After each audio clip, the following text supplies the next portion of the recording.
T Ravi Davanagere reach ಆಗುವ ವೇಳೆಗೆ ಅವರನ್ನು ಬಿಡುಗಡೆ ಮಾಡಬಹುದು ಅನ್ನುವಂತಹ ಒಂದು ನಿರೀಕ್ಷೆ ಇದೆ.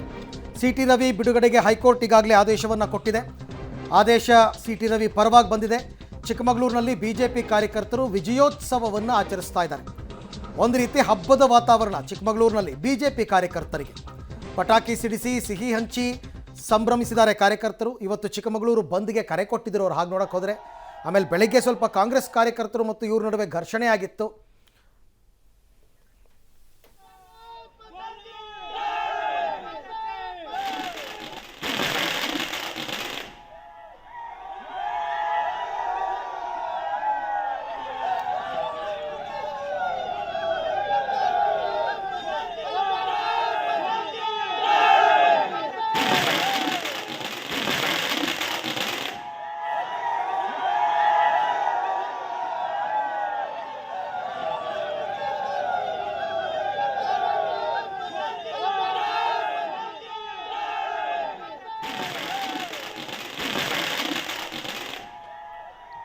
ಈ ಬಗ್ಗೆ ಮತ್ತಷ್ಟು ಮಾಹಿತಿ ನನ್ನ ಕೊಲ್ಲಿಗ ನಾರಾಯಣಗೌಡ ಅವರಿಂದ ಪಡ್ಕೊಳ್ಳೋಣ. ನಾರಾಯಣಗೌಡ, ಈಗ ಎಲ್ಲರೂ ಬಿ ಜೆ ಪಿ ಕಾರ್ಯಕರ್ತರೆಲ್ಲ ಎಲ್ಲಿ ಸೇರಿದ್ದಾರೆ, ಹೇಗೆ ಸೆಲೆಬ್ರೇಟ್ ಮಾಡ್ತಾ ಇದ್ದಾರೆ?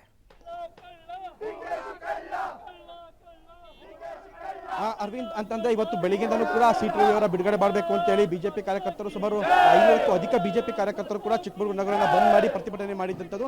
ಹಾಗಾಗಿ ಸಂಜೆ ವೇಳೆಗೆ ಯಾವಾಗ ಸಿ ಟಿ ರವಿ ಅವರಿಗೆ ಬೇಲ್ ಸಿಕ್ಕಿರುವಂಥದ್ದು, ಇದೀಗ ಆ ಚಿಕ್ಕಮಗಳೂರು ನಗರದ ಹನುಮಂತ ಪರ್ವತದಲ್ಲಿ ಬಿಜೆಪಿ ಕಾರ್ಯಕರ್ತರ ಸಂಭ್ರಾಚರಣೆ ಮುಗಿಲು ಮುಟ್ಟಿದೆ ಅಂತಲೇ ಹೇಳ್ಬೋದು. ನಾನೀಗ ಆ ಸ್ಥಳದಲ್ಲೇ ಇದೀನಿ. ನೋಡ್ಬೋದು ಬಿಜೆಪಿ ಕಾರ್ಯಕರ್ತರು ಈಗಾಗಲೇ ಸಾಕಷ್ಟು ಒಂದು ಸಂಭ್ರಮವನ್ನು ಪಡ್ತಿರುವಂಥದ್ದು. ಯಾಕೆಂತಂದ್ರೆ ನಿನ್ನೆ ಸಂಜೆಯಿಂದಲೂ ಕೂಡ ಬಿಜೆಪಿ ಕಾರ್ಯಕರ್ತರು ಯಾವಾಗ ಸಿ ಟಿ ರವಿ ಅವರು ಅರೆಸ್ಟ್ ಆದ್ರು ಆ ಕ್ಷಣದಿಂದಲೂ ಕೂಡ ತೀವ್ರವಾದಂತಹ ಒಂದು ಪ್ರತಿಭಟನೆ ಮಾಡಿದ್ದಂಥದ್ದು. ನಿನ್ನೆ ರಾತ್ರಿ 11 ಗಂಟೆ ತನಕ ಕೂಡ ಪ್ರತಿಭಟನೆ ಮಾಡಿದಂಥವ್ರು ಆ ಟೈರ್ಗಳಿಗೆ ಬೆಂಕಿ ಹಾಕೋಕ್ಕೂ ಕೂಡ ಪ್ರಯತ್ನ ಮಾಡಿದಂಥದ್ದು. ಆದರೆ ಪೊಲೀಸರು ಯಾರನ್ನೂ ಬಿಡದೆ ಎಲ್ಲರನ್ನೂ ಸಹ ಅರೆಸ್ಟ್ ಮಾಡಿರುವಂಥದ್ದು. ನಿನ್ನೆ ರಾತ್ರಿ ಕೂಡ ಸುಮಾರು 80ರಿಂದ 90 ಜನರನ್ನ ಅರೆಸ್ಟ್ ಮಾಡಿದ್ರು. ಆದರೆ ಇವತ್ತು ಬೆಳಿಗ್ಗೆನೂ ಕೂಡ ಹಳ್ಳಿಯಿಂದ ಬಂದಂತ ಸುಮಾರು ಒಂದು 600-700ಕ್ಕೂ ಅಧಿಕ ಜನ ಸುಮಾರು 2 ಗಂಟೆಗಳ ಕಾಲ ರಾಷ್ಟ್ರೀಯ ಹೆದ್ದಾರಿ ಏನು ಮಂಗಳೂರು ಕಡೂರು ರಾಷ್ಟ್ರೀಯ ಹೆದ್ದಾರಿ 173 ಸಂಪೂರ್ಣವಾಗಿ ಬಂದ್ ಮಾಡಿ ಒಂದು ಪ್ರತಿಭಟನೆ ಮಾಡಿದಂಥದ್ದು. ತದನಂತರ ಪೊಲೀಸರು ಎಲ್ಲರನ್ನೂ ಕೂಡ ಅರೆಸ್ಟ್ ಮಾಡಿರುವಂಥದ್ದು. ಆದರೆ ಈಗ ಸಂಜೆ ಮೇಲೆ ಯಾವಾಗ ಬೇಲ್ ಸಿಕ್ತೋ ಈಗ ಬಿಜೆಪಿ ಕಾರ್ಯಕರ್ತರ ಸಂಭ್ರಮಾಚರಣೆ ಮುಗಿಲು ಮುಟ್ಟದೆ ಅಂತಾನೆ ಹೇಳ್ಬೋದು. ಅರವಿಂದ್, ನಾವು ನೋಡ್ಬೋದು ವಿಜುವಲ್ಸ್ ಅಲ್ಲೂ ಕೂಡ ಈಗಾಗಲೇ ಸಿ ಟಿ ರವಿ ಅವರ ಭಾವಚಿತ್ರ ಹಿಡಿದು ಈಗಾಗಲೇ ಚಿಕ್ಕಮಗಳೂರು ನಗರದ ಹನುಮಂತಪ್ಪ ವೃತ್ತದಲ್ಲಿ ಬಿಜೆಪಿ ಕಾರ್ಯಕರ್ತರು ಒಂದು ರೀತಿ ಸಂಭ್ರಮಾಚರಣೆ ಮಾಡ್ತಿರುವಂಥದ್ದು ನಾವು ನೋಡ್ಬೋದು. ವಿಜುವಲ್ಸ್ ಅಲ್ಲೂ ಕೂಡ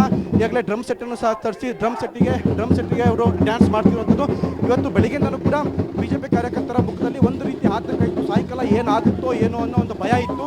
ಸಾಯಂಕಾಲ ಕೋರ್ಟ್ ಯಾವ ರೀತಿಯಾದಂಥ ಒಂದು ಆದೇಶ ಮಾಡುತ್ತೋ ಅನ್ನೋ ಆತಂಕ ಕೂಡ ಇತ್ತು. ಆದರೆ ಯಾವಾಗ ಸಿ ಟಿ ರವಿ ಅವರು ಬೆಳಗಾವಿಯಿಂದ ಹೊರಟಂತ ಸಿ ಟಿ ರವಿ ದಾವಣಗೆರೆ ಬರೋ ವೇಳೆಗೆ ಅವರಿಗೆ ಹೈಕೋರ್ಟ್ ಅವರಿಗೆ ಬಿಡುಗಡೆ ಮಾಡಬೇಕು, ಅವರಿಗೆ ಬೇಲ್ ಅಂತ ಹೇಳಿ ಯಾವಾಗ ಸೂಚನೆ ಕೊಡ್ತು, ತದನಂತರ ಈಗಾಗಲೇ ಸಿ ಟಿ ರವಿ ಅವರ ಮನೆ ಮುಂದೆನೂ ಸೇರಿದಂತೆ ಚಿಕ್ಕಮಗಳೂರು ನಗರದ ಹನುಮಂತ ಪರ್ವತದಲ್ಲಿ ಮತ್ತೆ ಅದೇ 173 ಮಂಗಳೂರು ಕಡೂರು ರಾಷ್ಟ್ರೀಯ ಹೆದ್ದಾರಿಯನ್ನು ಸಂಪೂರ್ಣವಾಗಿ ಅದೇ ಒಂದು ರೀತಿ ಬಂದ್ ಮಾಡಿ ಸಂಭ್ರಮಾಚರಣೆ ಮಾಡ್ತಿರುವಂಥದ್ದು. ಅರವಿಂದ್, ಓಕೆ, ಬಟ್ ಬೆಳಗ್ಗಿನ ಪರಿಸ್ಥಿತಿಗೂ ಈಗಿನ ಪರಿಸ್ಥಿತಿಗೂ ತುಂಬ ವ್ಯತ್ಯಾಸ ಇದೆ. ಬೆಳಗ್ಗೆ ಇದಕ್ಕೆಲ್ಲ ಅವಕಾಶನೇ ಕೊಡಲಿಲ್ಲ ಪೊಲೀಸರು ಹಾಗೆ ನೋಡೋಕ್ಕೆ ಹೋದರೆ.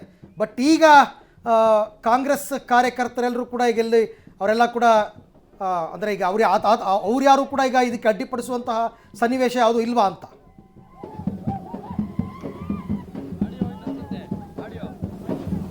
ಓಕೆ, ಥ್ಯಾಂಕ್ ಯು ನಾರಾಯಣಗೌಡ ತಮ್ಮೆಲ್ಲ ಮಾಹಿತಿಗೆ. ನನ್ನ ಧ್ವನಿ ಅವ್ರು ಕೇಳಿಸ್ತಿಲ್ಲ ಅನ್ಸುತ್ತೆ. ಆ ರೀತಿ ಇದೆ ಸಡಗರ ಸಂಭ್ರಮ ಅಲ್ಲಿ ಬಿಜೆಪಿ ಕಾರ್ಯಕರ್ತರು. ಇನ್ನು ದಾವಣಗೆರೆ ಬಳಿಯೇ ಸಿ ಟಿ ರವಿ ಅವರನ್ನ ರಿಲೀಸ್ ಮಾಡ್ತಾರಾ ಅನ್ನುವಂತಹ ಪ್ರಶ್ನೆ. ಸಿ ಟಿ ರವಿ ಬಿಡುಗಡೆಗೆ ಕೋರ್ಟ್ ಸೂಚನೆಯನ್ನ ಕೊಟ್ಟಿದೆ. ಹೈಕೋರ್ಟ್ ಸೂಚನೆ ಬೆನ್ನಲ್ಲೇ ಸಿ ಟಿ ರವಿ ಬಿಡುಗಡೆ ಸಾಧ್ಯತೆ ಕೂಡ ಇದೆ. ಈಗ ಪೊಲೀಸರಿಗೆ ಮಾಹಿತಿ ಹೋಗಿದೆ, ಆದ್ರೆ ಅಧಿಕೃತ ಕಾಪಿ ಬರಬೇಕು. ಆ ಕಾಪಿ ಸಿಕ್ಕ ನಂತರದಲ್ಲಿ ಅವ್ರನ್ನ ಬಿಡುಗಡೆ ಮಾಡ್ತಾರೆ. ಈಗ ಸಿ ಟಿ ರವಿ ಅವರಿಗೆ ಸಿಕ್ಕಿರೋ ಮಾಹಿತಿಯ ಪ್ರಕಾರವಾಗಿ ದಾವಣಗೆರೆಯಲ್ಲಿ ಅವ್ರನ್ನ ಬಿಡುಗಡೆಗೊಳಿಸಬಹುದು ಅಂತ. ಅವರು ದಾವಣಗೆರೆಯಲ್ಲಿ ಬಿಡುಗಡೆ ಆದ ನಂತರದಲ್ಲಿ ನೇರ ಬೆಂಗಳೂರಿಗೆ ಬರ್ತೀನಿ ಅಂತ ಕೂಡ ಹೇಳಿದ್ದಾರೆ. ಬಂದ ನಂತರದಲ್ಲಿ ಇಡೀ ಘಟನಾವಳಿಗಳು ಏನೆಲ್ಲ ಆಯಿತು ಅದೆಲ್ಲದರ ಬಗ್ಗೆ ಅವರು ಮಾತನಾಡ್ತಾರೆ. ಮತ್ತಷ್ಟು ಮಾಹಿತಿ ಕೊಡ್ತಾರೆ ನಮ್ಮ ಪ್ರತಿನಿಧಿ ದಾವಣಗೆರೆಯಿಂದ ಪುನೀತ್. ಸದ್ಯ ಸಿ ಟಿ ರವಿ ಅವರನ್ನ ದಾವಣಗೆರೆಯಲ್ಲಿ ರಿಲೀಸ್ ಮಾಡಬಹುದು ಅನ್ನುವಂತಹ ನಿರೀಕ್ಷೆ ಇದೆ. ಅವ್ರಿಗೂ ಕೂಡ ಆ ಬಗ್ಗೆ ಎಕ್ಸ್ಪೆಕ್ಟೇಷನ್ ಇದೆ. ಅದರ ಸಂಬಂಧಿತವಾಗಿ ಏನೆಲ್ಲ ಬೆಳವಣಿಗೆಗಳಾಗ್ತಾ ಇದೆ, ಅಲ್ಲಿ ಕಾರ್ಯಕರ್ತರು ಏನಾದರೂ ಜಮಾವಣೆಗೊಂಡಿದ್ದಾರಾ, ಹೇಗೆ? ಖಂಡಿತವಾಗ್ಲೂ ದಿವ್ಯ ಜೊತೆನೋ ಸಚಿವೆ ಲಕ್ಷ್ಮೀ ಹೆಬ್ಬಾಳ್ಕರ್ ವಿರುದ್ಧ ಏನೋ ಆಕ್ಷೇಪಾರ್ಹ ಪದಗಳನ್ನ ಹೇಳಿದ್ರು ಏನೋ ಮಾಜಿ ಸಚಿವ ಸಿ ಟಿ ರವಿ ಅವರು. ಹಿನ್ನೆಲೆಯಲ್ಲಿ ಅವರ ಬಂಧನ ಕೂಡ ಆಗಿದ್ರು. ಈಗ ಹೈಕೋರ್ಟ್ ಅವ್ರನ್ನ ಬಿಡುಗಡೆಗೊಳಿಸಬೇಕು ತಕ್ಷಣ ಅನ್ನುವಂತ ಒಂದು ಆದೇಶವನ್ನು ಕೂಡ ಕೊಟ್ಟಂತ ಹಿನ್ನೆಲೆಯಲ್ಲಿ ದಾವಣಗೆರೆಯಲ್ಲಿ ರಿಲೀಸ್ ಆಗ್ಬೋದು ಅನ್ನುವಂತ ಅನ್ನುವಂತಹ ಮಾಹಿತಿ ಕೂಡ ಲಭ್ಯ ಆಗ್ತಾ ಇರುವಂತದ್ದು. ಪ್ರಮುಖವಾಗಿ ಪುನೀತ್, ನಿಮ್ಮ ಜೊತೆ ನಾನು ಮತ್ತೆ ಮಾತನಾಡ್ತೀನಿ. ನಿಮ್ಮ ಆಡಿಯೋ ಸರಿಯಾಗಿ ನನಗೆ ಕೇಳಿಸ್ತಾ ಇಲ್ಲ. ಒಟ್ಟಾರೆ ಇವಾಗ ದಾವಣಗೆರೆಯಲ್ಲಿ ಸಿ ಟಿ ರವಿ ರಿಲೀಸ್ ಆಗಬಹುದು ಅಂತಕ್ಕಂಥ ಮಾಹಿತಿ ಇದೆ. ಅಲ್ಲಿ ವೇಳೆಗೆ ಮೇಲ್ ಮುಖಾಂತರನೋ ವಾಟ್ಸಪ್ ಮುಖಾಂತರನೋ ಸರ್ಟಿಫೈಡ್ ಕಾಪಿ ಅವರಿಗೆ ಬರಬೇಕಾಗತ್ತೆ.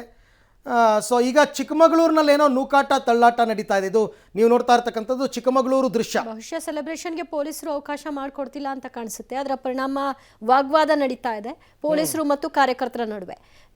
ಈ ಸಂದರ್ಭದಲ್ಲಿ ಒಬ್ಬರನ್ನೊಬ್ಬರು ತಳ್ಕೊಳ್ಳೋದೆಲ್ಲವೂ ಕೂಡ ಆಗ್ತಾ ಇದೆ. ಸದ್ಯ ಇದೊಂದು ಸಣ್ಣ ಘಟನಾವಳಿಗಳು ಅಲ್ಲಿ ಸಂಭ್ರಮದ ನಡುವಲ್ಲೇ ಕಾಣಸಿಗ್ತಾ ಇದೆ. ಚಿಕ್ಕಮಗಳೂರಿನ ಸಿ ಟಿ ರವಿ ನಿವಾಸದ ಮುಂಭಾಗ ಇಡೀ ರಸ್ತೆಯಲ್ಲಿ ಬಿಜೆಪಿ ಕಾರ್ಯಕರ್ತರು ಸೇರ್ಕೊಂಡಿದ್ದಾರೆ. ಯಾವಾಗ ಸಿ ಟಿ ರವಿ ಅವರಿಗೆ ಹೈಕೋರ್ಟ್ ಜಾಮೀನನ್ನ ಮಂಜೂರು ಮಾಡ್ತೋ ಆ ತಕ್ಷಣಕ್ಕೆ ಅಲ್ಲಿ ಸೆಲೆಬ್ರೇಷನ್ ಮೋಡ್ಸ್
Let's go!